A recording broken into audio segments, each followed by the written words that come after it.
Assalamualaikum warahmatullahi wabarakatuh. Saya Nora Putriani dari TI 3A2. Saya akan mencoba menjelaskan tentang sejarah perkembangan komputer generasi 1 sampai ke 5. Yang pertama, generasi pertama berawal dari tahun 1942 sampai 1959. Komputer generasi ini disebut juga sebagai komputer dinosaurus karena ukurannya yang relatif besar mirip komputer induk atau komputer utama.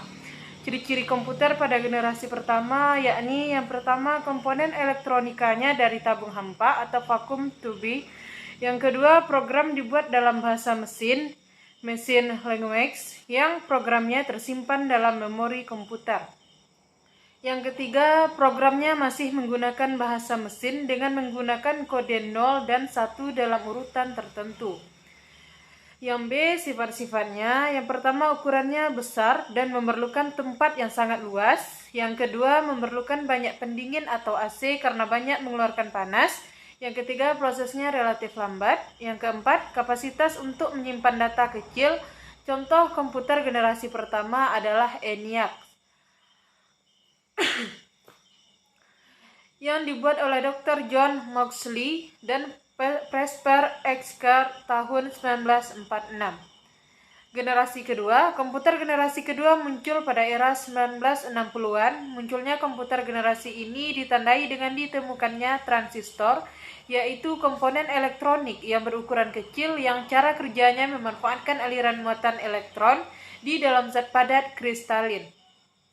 Transistor merupakan ciri khas komputer generasi kedua. Bahan bakunya terdiri atas 3 lapis, yaitu basic, kolektor, dan emitter.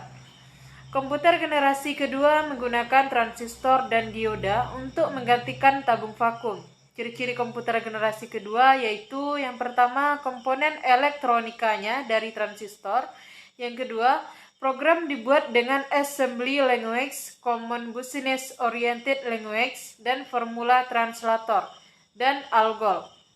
Yang ketiga, menjadi titik awal penemuan mini komputer. Sifat-sifatnya yang pertama, ukurannya relatif, tidak banyak mengeluarkan panas, telah mengenal magnetic tape dan magnetic disk untuk menyimpan data, mulai mengenal teleprocessing atau time sharing yang memungkinkan beberapa user dapat memakai komputer secara bersamaan. Selanjutnya, generasi ketiga. Komputer generasi ketiga merupakan perkembangan yang paling pesat dari perkembangan komputer yang ada. Komputer generasi ini muncul sejak era 1965 sampai 1971-an. Transistor yang dianggap tidak efisien lagi membuat manusia mencari solusi lain dan solusi itu ditemukan pada batu kuarsa. Jack Kilby, seorang insinyur di Texas Instruments, mengembangkan sirkuit terintegrasi di tahun 1958. Hal ini merupakan sebuah inovasi yang dapat mendongkrak munculnya komputer generasi ketiga.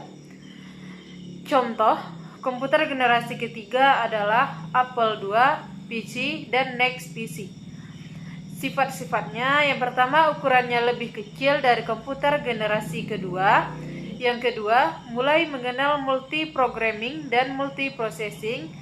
Yang ketiga, adanya integrasi antara software dan hardware dalam sistem operasi. Yang keempat, prosesnya sangat cepat. Yang kelima, kapasitas untuk menyimpan data lebih besar. Yang keenam, menggunakan teknologi small and medium scale interaction. Ciri-ciri komputer generasi ketiga adalah sebagai berikut. Yang pertama, komponen elektronikanya dari integrated circuit yang berbentuk lempengan atau chip. Yang kedua, program dibuat dengan bahasa tingkat tinggi atau high level language, yaitu Basic, Fortran, dan COBOL. Yang ketiga, sudah menerapkan konsep multiprocessing dan dapat menjalankan program lebih dari satu multiprogramming dalam waktu yang bersamaan. Yang keempat, dapat berkomunikasi dengan peralatan lain untuk melakukan komunikasi data seperti telepon dengan komputer. Yang kelima, sebagai titik awal fenomena mikrokomputer. Yang keenam, komputer menjadi lebih kecil dan lebih murah. Yang ketujuh, konsep time sharing diperkenalkan. Yang keempat, generasi keempat. Komputer generasi keempat adalah komputer yang kita temui pada saat ini. Komputer yang dalam komponen elektriknya masih menggunakan ukurannya microchip walaupun ukurannya dan bahan yang digunakan berbeda. Sedangkan untuk pengolahan dan penyimpanan data menggunakan IC atau chip, ukurannya lebih kecil membuat ukuran komputer pun lebih sederhana. Contohnya, PC atau personal komputer. Beberapa teknologi IC pada generasi ini adalah prosesor 6086, Pentium 1, Celeron, Pentium 2, Pentium 3, Pentium 4, dan sebagainya. Sifat-sifatnya, yang pertama ukurannya relatif lebih kecil, yang kedua sudah menerapkan multi-programming dan multi-processing, yang ketiga mengenal database dan manajemen, yang keempat pabrik yang memproduksi yaitu IBM, Xerox, Honeywell, dan Intel. Ciri-ciri komputer generasi keempat adalah yang pertama komponen elektronikanya dari miniaturisasi yang disebut LSI.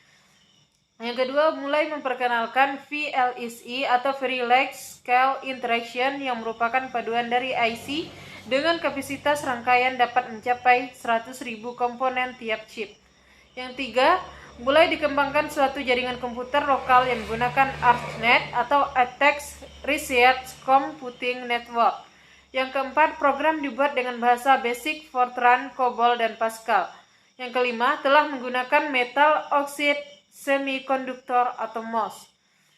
Selanjutnya generasi kelima. Komputer generasi kelima memang belum terwujud karena komputer generasi ini merupakan komputer impian masa depan. Pembuatan bentuk komputer generasi kelima tentunya akan lebih kompleks. Komputer generasi kelima ini diperkirakan mempunyai lebih banyak unit pengolahan yang bekerja secara serentak untuk menyelesaikan lebih dari satu masalah dalam waktu bersamaan. Komputer generasi ini juga mempunyai memori yang besar. Ciri-ciri komputer generasi kelima adalah yang pertama, komputer generasi ini masih dalam tahap pengembangan dan pemakaiannya belum banyak. Yang kedua, pengembangan komputer generasi ini dipelopori oleh negara Jepang.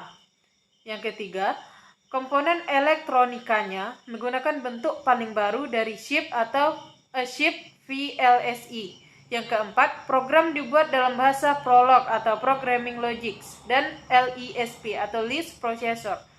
Yang kelima, komputer generasi kelima difokuskan kepada atau Artificial Intelligence atau kecerdasan buatan, yaitu sesuatu yang berhubungan dengan penggunaan komputer untuk melaksanakan tugas-tugas yang merupakan analog tingkah laku manusia. Sifat-sifatnya, yang pertama dapat membantu menyusun program untuk dirinya sendiri, yang kedua dapat menerjemahkan dari suatu bahasa ke bahasa lain, yang ketiga dapat membuat pertimbangan-pertimbangan logis, yang keempat dapat mendengar kalimat perintah yang diucapkan serta melaksanakannya, yang kelima dapat memilih setumpuk fakta serta menggunakan fakta yang diperlukan, yang keenam dapat mengolah gambar-gambar dan grafik dengan cara sama dengan mengolah data. Misalnya dapat melihat serta mengerti sebuah foto. Dua tanda-tanda akan munculnya inovasi komputer generasi kelima adalah komputer paralel yang berarti memungkinkan banyak CPU bekerja sama membentuk suatu jaringan yang efisien. Selain itu, ditemukannya superkonduktor yang memungkinkan aliran listrik mengalir tanpa hambatan sedikit pun, sehingga dapat meningkatkan kecepatan informasi yang didapat lembaga ICOTS atau Institute for New Computer Technology. Juga dibentuk untuk merealisasikan keberadaan komputer generasi kelima ini. Sekian dari saya. Assalamualaikum warahmatullahi wabarakatuh.